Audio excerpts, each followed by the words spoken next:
নমস্কার, আশা করছি আপনারা সকলেই খুব ভালো আছেন। একটা নতুন ভিডিওতে আপনাদের সকলকে স্বাগত। ছোটদি খুব সুন্দর করে নিজের হ্যান্ডব্যাগটা গুছিয়ে রাখে, তাই আজকে ভাবলাম ছোটদির ব্যাগে কি কি আছে বা ছোটদি কি করে নিজের ব্যাগটা গুছায় সেটাই দেখাই, তাহলে আমরাও একটু সাজেশন পাবো। সেরকম কিছুই না, ওই টুকটাক হাতের জিনিসগুলো। তোমার ব্যাগটাই খুব সুন্দর। প্রথমে একটা পাওয়ার ব্যাংক, আচ্ছা, যদি চার্জ শেষ হয়ে যায় কখনো তার জন্য। একটু টিস্যু হাত মোছার জন্য বা কখনো। হ্যাঁ, সত্যি তো, এটা তো খুবই দরকার পড়ে। একটা নাসাল ড্রপ, আমি খুব ভয় পাই যদি নাক বন্ধ হয়ে যায়। হ্যাঁ, তোমার একটু ডাস্ট অ্যালার্জি তো আছে, হাঁচি হয়, তখন যদি নাকটা বন্ধ হয়ে যায় ওটা একটু ভয় লাগে। একটা এই যে ভলিনি স্প্রে, হঠাৎ কোথাও যদি চোট এলো, একটা চিরুনি, একটা স্যানিটাইজার, বাহ, সব দরকারি জিনিসপত্র। একটা এই যে চশমা, সানগ্লাস আর কি, হ্যাঁ, একটা পারফিউম, বাহ, একটা বোরোলিন, আবার টুকটাক হয়তো কোথাও কেটে গেল বা কিছু, হ্যাঁ, একটা সানস্ক্রিন। বাবা, তোমার এই ব্যাগটার মধ্যে এত কিছু জিনিস ঢুকে হচ্ছে, এখনো আছে?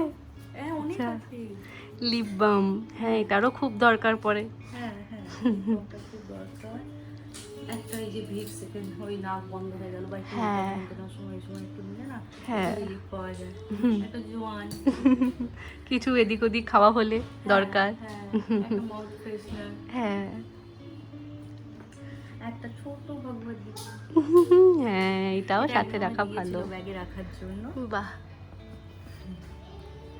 দুটো গার্ডার হাত খুলে রাখা,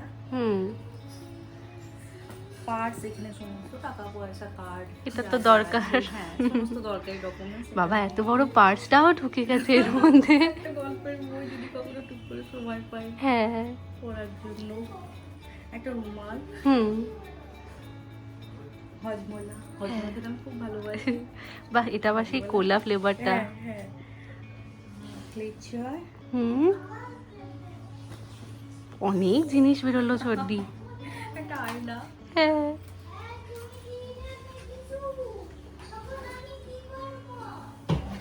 আর একদম লাস্টের পকেটে রাখি চাবিগুলো, বাড়ির চাবি। হ্যাঁ, মোটামুটি এই অনেক কিছু। তাই দেখলেন কি সুন্দর করে এত জিনিসপত্র ছোটদি ছোট্ট ব্যাগটার মধ্যে গুছিয়ে রাখে। আসলে ছোটদি ব্যাগ গুছাচ্ছিল, তাই ভাবলাম একবার দেখাই যাক, আর আপনাদেরকেও তার সাথে সাথে একটু দেখানোও যাবে। সকলেরই আজকে একটু তাড়া রয়েছে, আমিও এবার কাজে বসবো। আজকে সকলে মিলে যাচ্ছে সায়েন্স সিটি।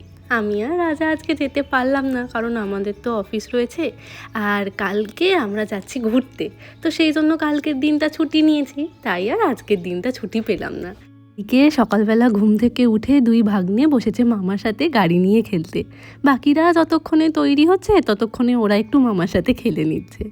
এই গাড়িগুলো ওর মামাই আনিয়েছিল, একটা লাল একটা হলুদ, তবে লাল গাড়িটা আনবার পরই ওর চাকাটা গিয়েছে খুলে, তাই বাবা এখন ওটাকেই সারাচ্ছেন, আর এদিকে এরা এখন পালা করে ওটা নিয়েই খেলছে। ওই দেখো,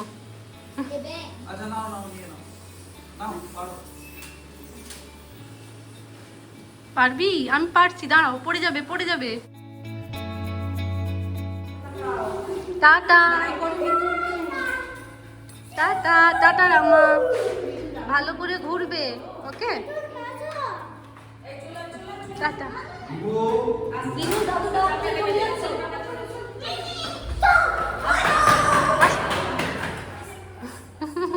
টাটা।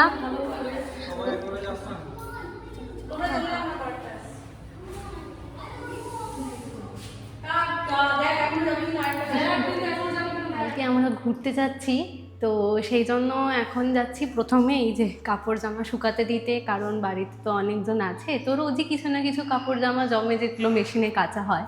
তো এখন যাব শুকাতে দিতে, তারপর যাব গাড়িটা একটু পরিষ্কার করতে। কয়েকটা দিন গাড়িটা এখানেই থাকবে, সেই জন্য ভালো করে পরিষ্কার করে গাড়িটাকে ঢাকা দিয়ে রেখে যাব। চলে এসেছি আমরা গ্যারেজে, গাড়ির কাছাকাছি। গাড়িটাতে কি খুব ধুলো পড়েছে রাজা? না, খুব একটা তো দেখছি না। একটু গাড়িটা ঝেড়ে দিই, তারপর জল ঢেলে মুছে নেবো। হ্যাঁ হ্যাঁ, সেই ভালো। আজকে প্রচণ্ড রোদ বাইরে। আমাদের এই কমপ্লেক্সে সকালবেলা কয়েকজনকে দেখি ওনারা গাড়ি পরিষ্কার করেন, আমরাও একবার দুবার ওনাদেরকে দিয়েই গাড়ি পরিষ্কার করেছিলাম। ওনারা ভীষণ সুন্দর করে গাড়িটা পরিষ্কার করে দেন, তবে তার জন্য একটু সকালবেলায় উঠে ওনাদেরকে এসে বলতে হয়। ওনারা যদি ওদের মান্থলি ব্যাপার আছে, আচ্ছা মান্থলি যদি করায় তাহলে সপ্তাহে মনে হয় 6 দিন না 5 দিন মোছে, আচ্ছা 700 টাকা করে নেয়। যদি এখানে কন্টিনিউ পার্মানেন্ট থাকতাম তাহলে নিয়ে নিতাম, তখন সুবিধা হতো। সেটাই। তবে এবার তোমার গাড়িটাতে একটু সার্ভিসিংও দিতে হবে, হ্যাঁ, ভিতর থেকে সার্ভিসিং একটু পরিষ্কার করাতে হবে। হয়ে গেছে 1 বছরের মতো, তারপর সেই গাড়ি ডুবে গেছিল, তারপর থেকে সার্ভিসিং দেওয়া হয়নি। হয়নি। চলে যাচ্ছে, চলুক।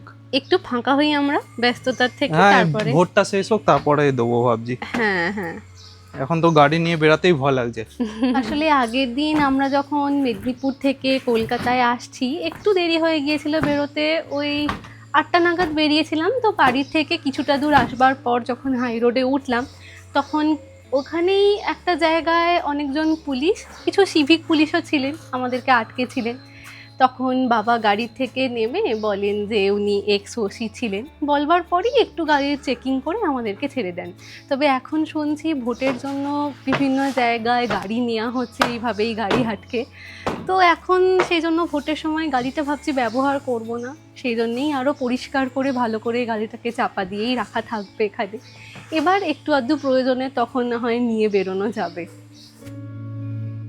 চলুন, গাড়ি ধুলো পরিষ্কার করা হয়ে গিয়েছে, এবার অল্প একটু জল দিয়ে গাড়িটাকে ধুয়ে আবার একটু মুছে নেব।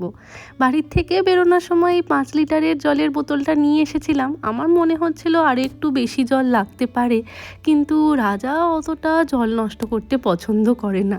ও যখন ব্যাঙ্গালোরে ছিল তখন অনেকটা জলের সমস্যা দেখেছিল, তো সেই থেকেই ও দেখি এই গাড়ি ধোয়া বা অন্যান্য কাজের জন্য যতটা সম্ভব জল কম খরচা করা যায় ততটাই চেষ্টা করে।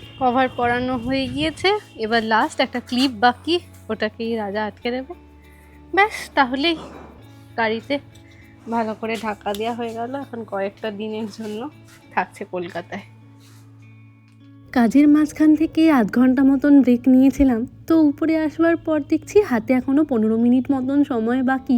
তাই ভাবলাম সময় নষ্ট না করে এই সময়টাতে একটু ব্যাগ গুছিয়ে নেওয়া যাক, কারণ রাত পোহালে কালকেই যাচ্ছি আমরা ঘুরতে সকলে মিলে।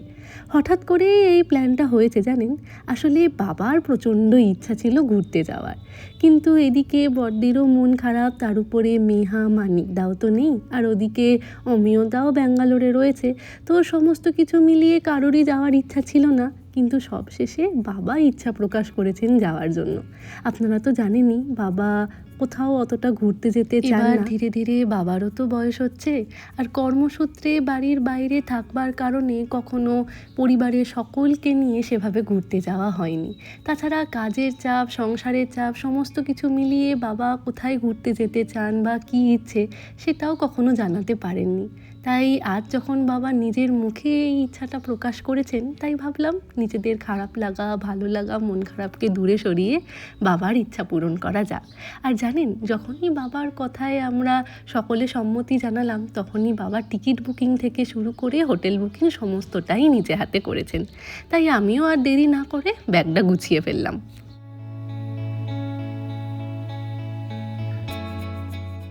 ঘড়িতে এখন সন্ধে 6:30, আমার কাজ শেষ, আর ওইদিকে বড়দি, ছোটদি, মামনিরাও সায়েন্স সিটির থেকে রওনা দিয়ে দিয়েছে বাড়ি ফেরার উদ্দেশ্যে।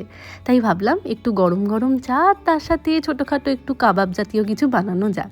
এমনিতেই ওদের সকলেরই পেট ভর্তি, কারণ দুপুরবেলা সকলেই বাইরের খাবার খেয়েছে। তাই ভাবলাম হেলদি কিছুই টুকটাক বানাই। আগের থেকে কাবুলি চানা ভেজানোই ছিল, তো সেটাকে ভালো করে সিদ্ধ করে নিয়েছি। এবার একটা মিক্সার গ্রাইন্ডারের মধ্যে এই কাবুলি চানা, তার সাথে একটু পেঁয়াজ, একটু রসুন, একটু আদা, একটু কাঁচা লঙ্কা, আর দিয়েছি একটু বেসন, আর মশলা হিসাবে ব্যবহার করেছি চিকেন মশলা। আপনাদের কাছে যদি ধনেপাতা থাকে তাহলে সেটাও ব্যবহার করতে পারেন। আমার কাছে এই মুহূর্তে ধনেপাতা ছিল না, তাই বাড়িতে যা যা সামগ্রী ছিল সেগুলো দিয়েই এই টিকিয়াটা বানিয়ে নিচ্ছি। ব্যাস এবার ভালো করে ওটাকে পেস্ট করে নিতে হবে। যদি দেখেন জলের প্রয়োজন হয় তাহলে অল্প একটু জলও এর সাথে মেশাতে পারেন। ব্যাস তারপর পুরো মিশ্রণটাকে এরকম ছোট ছোট বলের আকারে কিংবা চ্যাপটা করে টিকিয়ার আকারেও বানিয়ে নিতে পারেন। আমি আজকে পুরো রান্নাটাই কিন্তু এয়ার ফ্রায়ারের মধ্যেই করছি। আপনারা চাইলে তাওয়ার মধ্যে অল্প পরিমাণ ঘি কিংবা তেল ব্রাশ করে নিয়ে সেখানেও করতে পারেন। এয়ার ফ্রায়ারের জন্য আমি একটা বাটার পেপারকে বিছিয়ে নিয়ে তার উপরে অল্প পরিমাণ ঘি ব্রাশ করে দেব। তারপর ওই টিকিয়াগুলোকে রেখে তার উপরেও অল্প পরিমাণ ঘি ব্রাশ করে নেব। তো এই পুরো রান্নাটাই হবে কিন্তু 160 ডিগ্রি টেম্পারেচারে 10 মিনিটের জন্য। 10 মিনিট হয়ে যাওয়ার পর টিকিয়াগুলোকে বার করে অপর পিঠটা ওই একই 160 ডিগ্রি টেম্পারেচারে 5 মিনিটের জন্য রেখে দেবো। ব্যাস, তাহলেই আমাদের গরম গরম কাবুলি চানার টিকিয়া কিন্তু একেবারে তৈরি। চলুন, ওদিকে ওরাও চলে এলো বলে আজকের ভিডিওটা তাহলে এখানেই শেষ করছি। আজ তাহলে আসি, আবার আসবো নতুন একটা ভিডিও নিয়ে। ততক্ষণ সকলে সুস্থ থাকবেন, সচেতন থাকবেন আর সকলের খেয়াল রাখবেন।